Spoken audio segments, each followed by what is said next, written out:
इस काले कानून का विरोध करें। एयर इंडिया की स्थिति आपने देखी, रेलवे की स्थिति आपने देखी, BSNL की देखी, LIC का देखा, हर तरीके से जो है इसका निजीकरण किया जा रहा है। और दुर्भाग्य है कि कुछ ऐसे नेता जो है जो केवल चमचाई के बहाने किसानों को गालियां दे रहे हैं। हद्दी बद्दी गालियां दी गई, न्यूज चैनलों पे बैठ करके दिन भर कुछ लोग जो है गालियां देते हैं। किसानों को दलाल बताया जा रहा है, किसानों को दोगला बोला जा रहा है, खालिस्तानी बोला जा रहा है।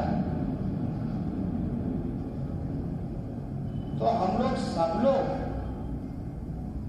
पूरी देश की जनता और किसान जो है इस चीजों को देखने का काम करें।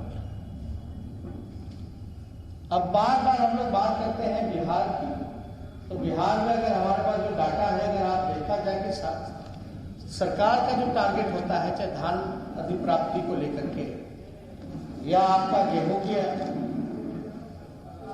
अधिप्राप्ति को लेकर के, तो अपने टारगेट को पूरा नहीं कर पाती है।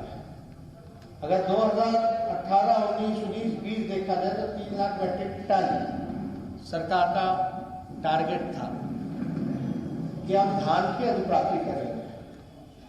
हुआ कितना? उसका आधा भी नहीं। उसी तरीके से अगर आप गेहूं का देखा जाएगा तो उसमें तो कुछ हो ही नहीं रहा। 2019-20 में फिर से 30 लाख मीट्रिक टन रखा गया और वो लक्ष्य को भी उन लोगों ने प्राप्त नहीं किया। 2018-19 में देखिएगा तो 14.16 लाख मीट्रिक टन ही धान की अधिप्राप्ति हुई, 20 लाख मीट्रिक टन ही धान की अधिप्राप्ति हुई। यानी सरकार जो अपना लक्ष्य रख रहा है, उस लक्ष्य को भी जो है वो पूरा नहीं कर पा रहा, जो 30 लाख मीट्रिक टन का है। और कई केंद्र मंत्री आकर के नीतीश जी के घर बख्तियारपुर जाकर के